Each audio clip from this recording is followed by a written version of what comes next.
অনেকে বলে নবীদের মধ্যে ইউসুফ আলাইহিস সালাম বেশি সুন্দর ছিল, কিন্তু আমার নবীর চেয়ে বেশি সুন্দর।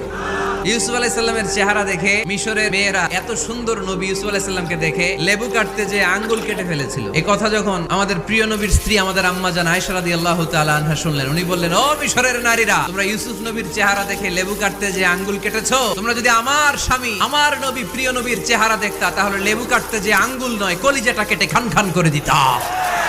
বিষ্ণুনবী বলতেন, আমি হচ্ছি মালিক, মিলহুন মানে লবণ, লবণ থেকে লাবণ্যময়ী। আমার নবী ছিল লাবণ্যময় সুন্দর, আর ইউসুফ আলাইহিস সালাম ছিলেন সবই ধবধবে সাদা সুন্দর। আমার নবীর সৌন্দর্যের সাথে কারো কোনো সৌন্দর্যের তুলনা হতে পারে।